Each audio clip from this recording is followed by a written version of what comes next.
అదే RTV app వార్తల్ని క్షణాల్లో చదివే అవకాశం ఉంటుంది. ఒక న్యూస్ పేపర్, ఒక టెలివిజన్ ఛానల్ మీ చేతుల్లో ఎప్పుడూ ఉంటాయి. స్థానికంగా ఉండే ఎమ్మెల్యే గారు ఈడ ఈ ప్రభుత్వం చేసే మంచి కార్యక్రమాలని ఈ రాష్ట్ర బోర్డర్లో పొగుడుతారు. పక్క రాష్ట్ర బోర్డర్ ఎలక్షన్ క్యాంపెయినింగ్ పోయినప్పుడు ఇది లేదు, అది లేదు, అది చేయలేదు, ఇది చేయలేదు అని చెప్తున్నారు, అంటున్నారు. నిజంగా ఈ రాష్ట్ర ప్రభుత్వ ఆర్థిక పరిస్థితిని దృష్టిలో పెట్టుకుంటే చేసే ఎలిజిబిలిటీ అంటే అర్హత ఉన్న చేసే అప్పు సరిపోక పాత అప్పులు కట్టడానికి రాష్ట్ర ప్రభుత్వం నుంచి వచ్చే ఇన్కమ్ నుంచి ప్రతి సంవత్సరం 17 నుంచి 17,500 కోట్లు గత ప్రభుత్వం చేసిన అప్పులలోని నాయకుల్లాగా గత ప్రభుత్వం లాగా ఏదో పింక్ కలర్ తొడుక్కున్న వాడికే ఇల్లు ఇయ్యాలన్నది ఈ ప్రభుత్వం ఆలోచన కానే కాదు. ప్రతి పేదవాడికి తను ఏ కులమైనా, తను ఏ మతమైనా, తను ఏ రాజకీయ పార్టీ అయినా ఇల్లు ఇయ్యాలన్నదే ఈ ప్రభుత్వం యొక్క చిత్తశుద్ధి, నిజాయితీ. తప్పకుండా ఈ రాబోయే కొద్ది రోజుల్లోనే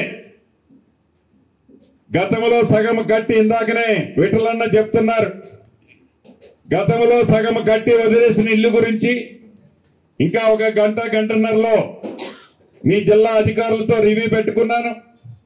వాటిని ఎలా కంప్లీట్ చేయాలో చేస్తాం. వాటితో పాటు ఈ 3,500 ఇల్లు మొదటి విడతగా ఇస్తున్నాం.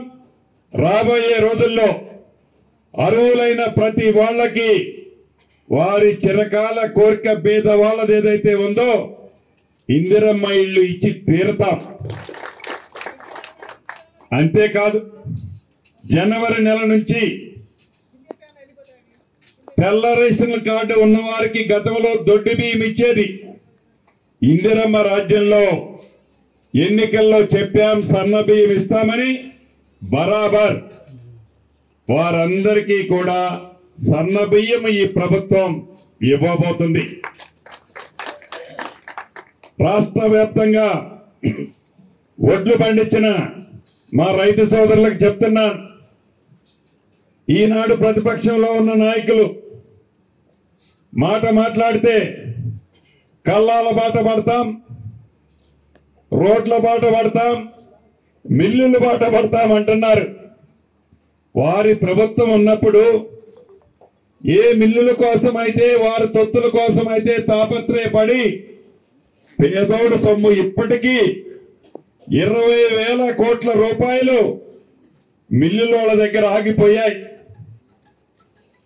ఈ ప్రభుత్వం పేదోడు ప్రభుత్వం, రైతన్న ప్రభుత్వం చిత్తశుద్ధితో రైతులకు ఇచ్చిన మాట ప్రకారం చివరి గింజ వరకు ఎవరు ధర్నాలు చేయక్కర్లా, ఎవరు కల్లాల బాట పట్టక్కర్లా, ఎవరు పాదయాత్ర చేసి మోకాళ్ళు అరిగిందాకా తిరగక్కర్లా.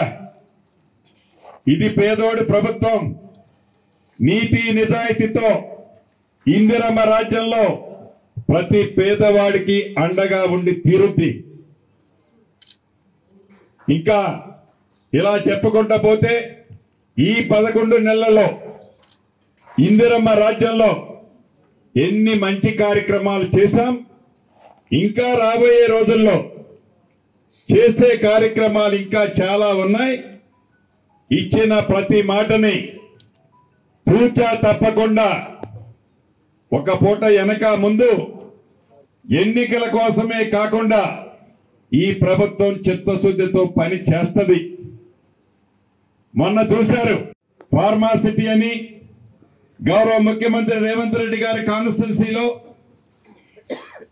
మొన్నటిదాకా ఎలగబెట్టిన పెద్దలు కన్ను సైగల్లో వారి స్వార్థం కోసం, ఎవరైతే నిస్వార్థంతో పనిచేసే ఉద్యోగస్తులని భయభ్రాంతులను చేయటం కోసం తెర వెనక ఉండి ఉద్యోగస్తుల్ని వారి ప్రాణానికి ఒక భయాన్ని కల్పించే విధంగా వారి అహంకారపూరితమైన గత ప్రభుత్వ పెద్దల ఆలోచనలతో ఎలా చేశారో మనందరం ప్రత్యక్షంగా రాష్ట్ర ప్రజలంతా చూశారు.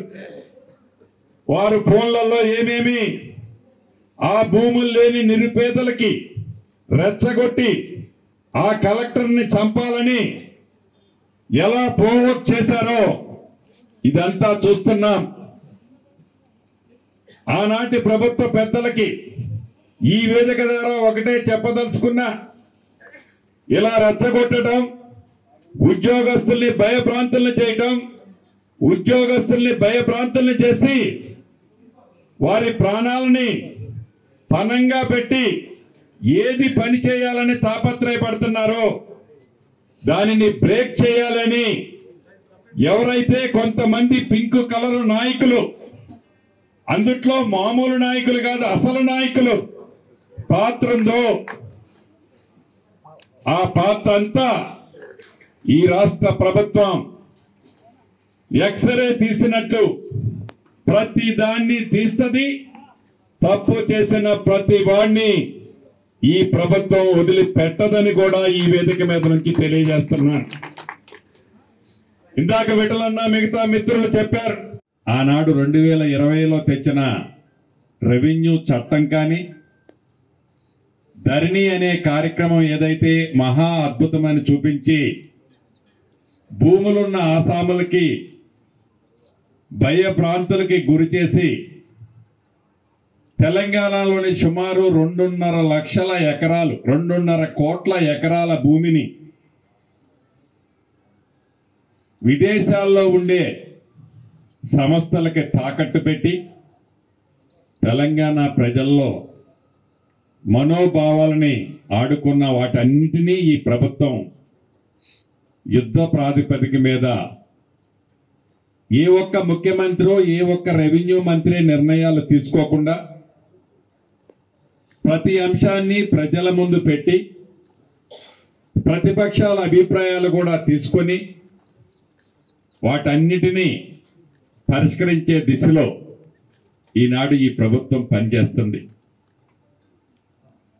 దేశంలో ఏ రాష్ట్ర ప్రభుత్వము పెట్టినంత బడ్జెట్లో మొన్న ఇందిరమ్మ రాజ్యం ఏర్పడిన తర్వాత పెట్టిన మొదటి బడ్జెట్లో రైతులకి 72,000 కోట్ల రూపాయల బడ్జెట్ పెట్టి 27 రోజుల్లోనే 18,000 కోట్ల రూపాయలు అర్హులైన రైతులకి 2 లక్షల వరకు అప్పున్న వాళ్ళకి 18,000 కోట్లు ఇవ్వటం జరిగింది. ఇంకా 13,000 కోట్ల రూపాయలు ఇవ్వాల్సిన మాట నిజం. ఆ ఇవ్వాల్సినది ఏదైతే 13,000 కోట్లు తొండాట ఆడాలనో ఈటం అయిపోయింది తూచనో ఏదో మాయమాటలు చెప్పాలనో ఈ ప్రభుత్వానికి గౌరవ ముఖ్యమంత్రి గారికి కానీ మంత్రులుగా కానీ మీకు కానీ లేదు. ఎన్నికలు ఉన్నాయని మనం 18,000 కోట్ల రూపాయలు రైతన్నలకు ఇవ్వలే. ఇందిరమ్మ రాజ్యంలో ఒకసారి మాట అంటే మాటకి కట్టుబడి రాష్ట్ర ఆర్థిక పరిస్థితి బాగలేకపోయినా ఉన్నదాన్ని సరిదిద్దుకుంటూ అభివృద్ధి సంక్షేమాన్ని 2 కళ్ళలా చూస్తూ 1వ తారీఖు నాడు ఉద్యోగస్తులతో సహా అందరికీ జీతాలు ఇస్తూ ఆనాటి ప్రభుత్వం హాస్టల్లో పాల బిల్లు కూడా 2 సంవత్సరాల వరకు ఇవ్వని ఆ ప్రభుత్వం అప్పులన్నీ ఒక్కొక్కటి తీరుస్తూ రైతులకు ఇచ్చిన మాట కూడా నెరవేర్చాలని పట్టుదలతో గౌరవ ముఖ్యమంత్రి రేవంత్ రెడ్డి గారు యుద్ధ ప్రాతిపదిక మీద 27 రోజుల్లో 18,000 కోట్లు ఇచ్చాం.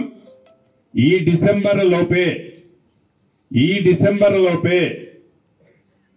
ఈ మిగిలిన 13,000 కోట్లు కానీ అవసరమైతే ఇంకా 100-200 కోట్లు ఎక్కువైనా రైతన్నలకి పక్కా బరాబర్ ఈ ప్రభుత్వం ఇస్తది అనేది నేను మీకు అందరికీ హామీ ఇస్తున్నా.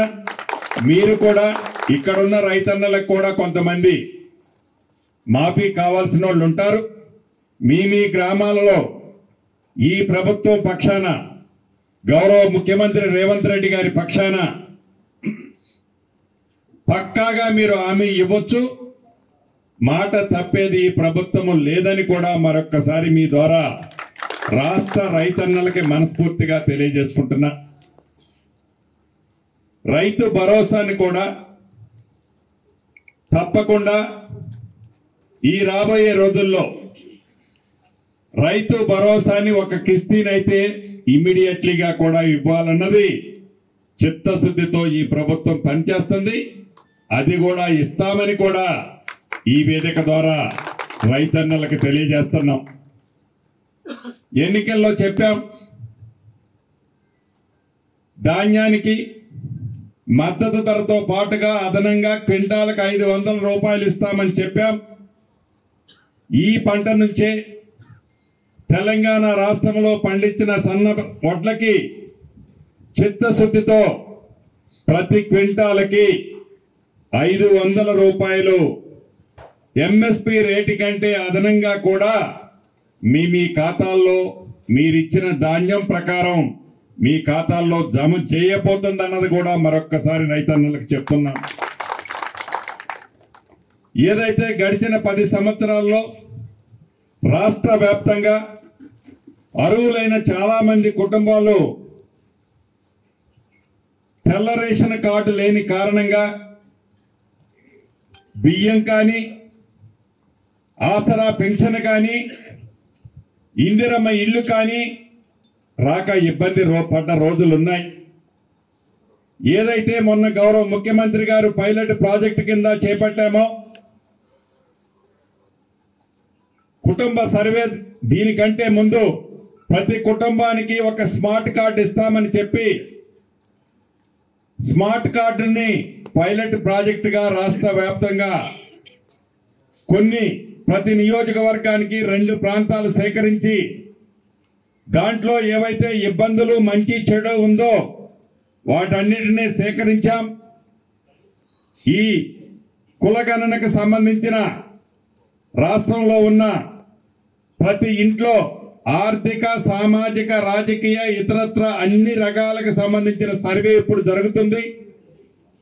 ప్రతి కుటుంబానికి సంబంధించిన అన్ని విషయాలు, మనిషికి జబ్బు చేస్తే ఎలా స్కాన్ చేస్తారో ఇప్పుడు జరిగే ఈ సర్వే ప్రతి ఇంటికి, ప్రతి వార్డుకి, ప్రతి గ్రామ పంచాయతీకి, ప్రతి మున్సిపాలిటీలో, ప్రతి జిల్లాలో, రాష్ట్రమంతా అన్ని కుటుంబాలని పూర్తిగా స్కాన్ చేసి ఏ కుటుంబానికి, ఏ ప్రాంతానికి ఏమి అవసరం ఉందో అవసరాన్ని పట్టి ఈ రాష్ట్ర ప్రభుత్వం మన నాయకులు రాహుల్ గాంధీ గారు ఇచ్చిన మాట ప్రకారం ఒక రోల్ మోడల్గా భవిష్యత్తులో మనందరి కష్ట ఫలితంగా ఏదైతే దేశ ప్రధానిగా రాహుల్ గాంధీ గారు వస్తారో వచ్చిన తర్వాత దేశవ్యాప్తంగా కూడా ఇటువంటి కార్యక్రమాన్ని చేపట్టబోతున్నాం.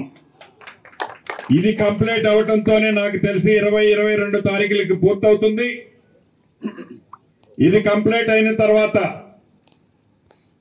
కుటుంబ స్మార్ట్ కార్డు ఏదైతే ప్రాక్టికల్ గా చేశామో దాన్ని వారం 10 రోజుల్లో కంప్లీట్ చేసి ఆ కుటుంబ స్మార్ట్ కార్డే రేపు పేదవాళ్ళకి, అర్హులైన వాళ్ళకి తెల్ల రేషన్ కార్డులా పనిచేస్తుంది, ఆరోగ్యశ్రీ కార్డులా పనిచేస్తుంది, 200 యూనిట్లు ఉచిత కరెంటుకి అదే కార్డు, 500 రూపాయలకి గ్యాస్ మొద్దుకి అదే కార్డు, ఇందిరమ్మ ఇంటికి అదే కార్డు, అర్హులైన వాళ్ళందరిది. ఏదైతే ఈ కార్డు ద్వారా రాష్ట్రంలో ఉండే ప్రతి కుటుంబానికి సంబంధించిన డేటా ప్రభుత్వం దగ్గర ఆల్రెడీ ఉంది. ఆ డేటాను అనుసరించి పేదవాళ్ళందరికీ తెల్ల రేషన్ కార్డులో అదే కార్డు పనిచేస్తుంది, అర్హులైన వాళ్ళందరికీ అదే స్మార్ట్ కార్డు, కుటుంబ కార్డు, ఆరోగ్యశ్రీ కార్డు కూడా పనిచేస్తుంది. అర్హులైన వాళ్ళకి పెన్షన్ కార్డు కూడా అదే కాబోతుంది. ప్రతి మనిషికి ఒక కోడ్ ఉంటుంది, నెంబరు. వాళ్ళ ఆరోగ్య రీత్యా కానీ, ఇతరత్ర ప్రతి దానికి ఆ కుటుంబ స్మార్ట్ కార్డు ద్వారా ఈ ప్రభుత్వం వారు దేనికి అర్హులైతారో అర్హులైన స్కీమ్స్ అన్ని వారికి వర్తించే విధంగా ఆ కార్డు ఇవ్వటం జరుగుతుంది. అదే రకంగా ఇందిరమ్మ ఇల్లు పేదవాడి చిరకాల కోరిక ఒక గూడు కట్టుకోవాలని ఆనాడు ఉమ్మడి ఆంధ్రప్రదేశ్ ఉన్నప్పుడు దివంగత నేత రాజశేఖర రెడ్డి గారు ముఖ్యమంత్రిగా కాంగ్రెస్ ముఖ్యమంత్రిగా ఉన్నప్పుడు ఉమ్మడి ఆంధ్రప్రదేశ్ లో ఈనాడున్న తెలంగాణ రాష్ట్రంలో 19,36,000 ఇళ్లు కట్టిన ప్రభుత్వం మన కాంగ్రెస్ ప్రభుత్వం. దాన్ని మరిపించే విధంగా మొదటి విడతగా 4,50,000 ఇళ్లు ఇవ్వబోతున్నాం. ప్రతి నియోజకవర్గానికి 3,500 చొప్పున మొదటి విడత ఇస్తున్నాం. ఇది రాబోయే 4 సంవత్సరాలలో రాష్ట్రంలో 20 లక్షల ఇళ్లు కట్టాలన్నదే ఈ ప్రభుత్వం యొక్క ఆలోచన.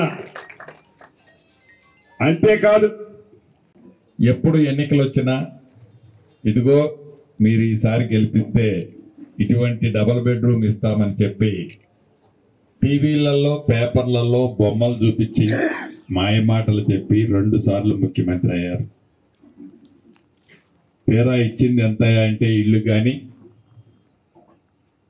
లేకపోతే నిరుద్యోగ యువతకి ఉద్యోగాలు కానీ చివరికి కొబ్బరి నీళ్ళు లాంటి మిషన్ భగీరథ ద్వారా కొబ్బరి నీళ్ళు లాంటి మంచినీళ్ళు మీకు ఇస్తున్నానని చెప్పి అంతకుముందు కాంగ్రెస్ ప్రభుత్వం ఉన్నప్పుడు గ్రామాల్లో ఎంత సమృద్ధిగా నీళ్ళిచ్చే వాళ్ళమో మనకి తెలియంది కాదు.